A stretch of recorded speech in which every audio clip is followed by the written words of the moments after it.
Morning marks the first day of the third season of the church year. Today is Epiphany Sunday. The first season of the church year is Advent. It's a time of preparation, a time for us to prepare to see the light coming into the world. Then we move into the second season, Christmas. The 12 days following Christmas and Christmas Day are the time where we celebrate the light of the world entering our lives. It's the time when the light breaks through and starts to shine. And now we begin the third season, Epiphany. It is the season where the light is no longer contained, but moves out into the world. Matthew, this morning, uses an example of the Magi as a way to show and to manifest knowledge of Christ in this world, that Christ is the Messiah. Over the next few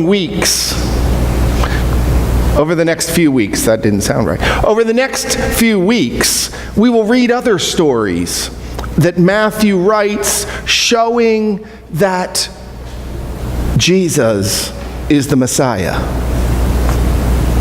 But today we focus on Matthew and the Magi. History and popular culture tell us that we three kings of Orient are, bearing gifts we traverse afar. Matthew doesn't say anything about that. Matthew doesn't say how many wise men there were. If you ask some women, there may be no wise men. In reality, all we know is they bear gifts. Popular culture says that their names are Melchior, Caspar, and Balthazar. Matthew doesn't name them. What we do know is they bring gold, frankincense, and myrrh. 3 gifts are presented to Jesus. So it really seems to me that Matthew isn't concerned with the details of who the Magi are. He doesn't care whether they're wearing robes or what they look like, because that's not important to what Matthew wants us to hear. What's important for us, and what Matthew wants us to understand, is that the first visitors to Jesus in the Gospel of Matthew are 3 strangers. 3 people who really should have no idea that the Messiah has been born. They weren't insiders. They were idolaters. To ancient history, the Magi were astrologers, people that looked to the stars to find answers. They didn't look to the law. They worshiped the stars. And yet, they followed a star to a king. A king born in a manger.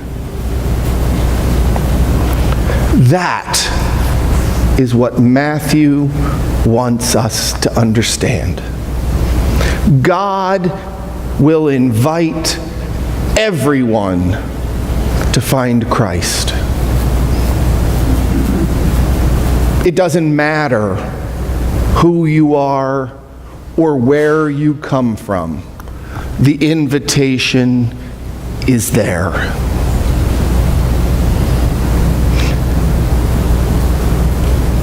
All of us come to the church on a different path.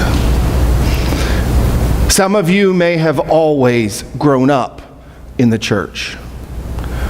Some of you may be the first time you ever stepped foot in the church was an invitation by somebody else.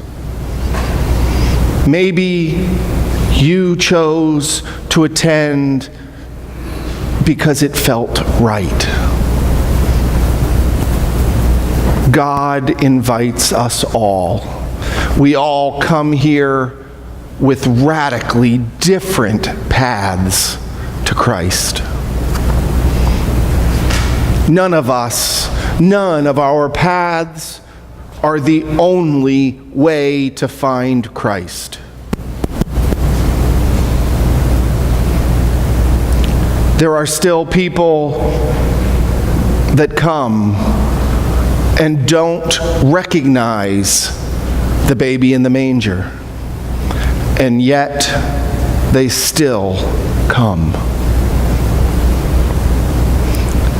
Christ and God invite all. Everyone follows the prompting of God, whether that be a star in the heavens, whether that be a baby in a manger. God invites us. God initiates our seeking. He initiates our asking. And God initiates our finding. So like Epiphany is the beginning of the new chapter of our church year, this day is also the beginning of the next chapter in our lives. We have followed the star. We have found the baby in the manger. We have seen the great light born into this world. It's now time to leave this place,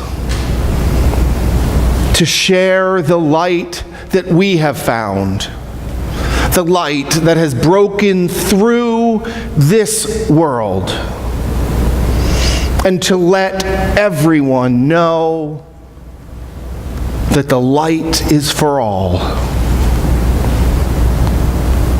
So let us leave this place today reflecting the light of Christ, in order that all people may see that light and know that they are loved and that we are Christians. Amen.